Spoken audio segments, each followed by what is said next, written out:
Right, so imagine being 12-year-old Hale. She's living in this massive, unsettling house in Nevşehir, but she isn't your average kid. She's got this striking, almost alien look about her, and she's a bit of an outcast. Her dad vanished before she was even born, and her life is basically a series of vivid, terrifying nightmares. In these dreams, her father is constantly beckoning her, practically dragging her toward this ancient, crumbling house in a place called Karain Village. It's not just a bad dream, it's a supernatural tether. Now, this is where the plot actually thickens. Hale's family isn't just unlucky. They are being systematically hunted. The film does a brilliant job of showing the clinical isolation of the house.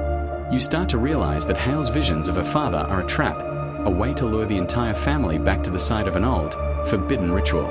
It's a classic case of the past refusing to stay buried, and you can feel the oppressive dread starting to ramp up as they move closer to the source of the haunting. Here is the why behind all the madness. We get a flashback to 12 years ago in Karain Village, and it is properly grim. We see a group of people performing a blood magic ritual, a musallat. They aren't just messing around with candles, they're using ancient talismans and visceral sacrifices to bind a Jinn to their bloodline. The film explains that Hale isn't just a victim of a haunting, she is the literal vessel for the consequences of this ritual. This is the forensic heart of the story. The haunting is a debt that finally needs to be paid. Once they're back in that cursed village, things go absolutely sideways.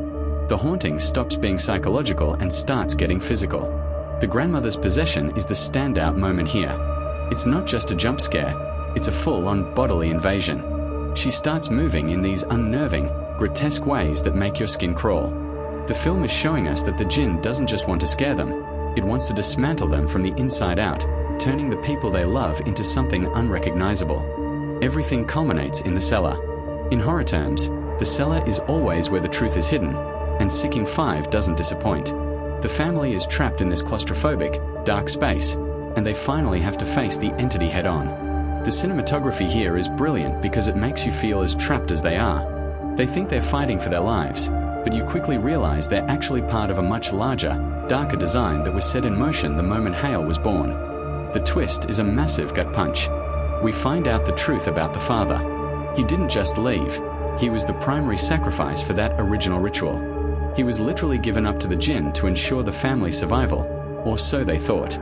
But the Jinn doesn't do fair trades. The ritual backfired, and now the entire bloodline is being reclaimed. It's a macabre cycle of trauma where the parent's sins are literally being visited upon the child. By the time the credits roll, you're left feeling completely spent. Siccin 5 isn't just a movie about ghosts, it's an explanation of how a single, desperate act of black magic can rot an entire family tree. It's a masterclass in religious horror that stays with you long after the screen goes black. If you're into these deep tissue dives into the macabre, make sure to subscribe. Cheers for watching.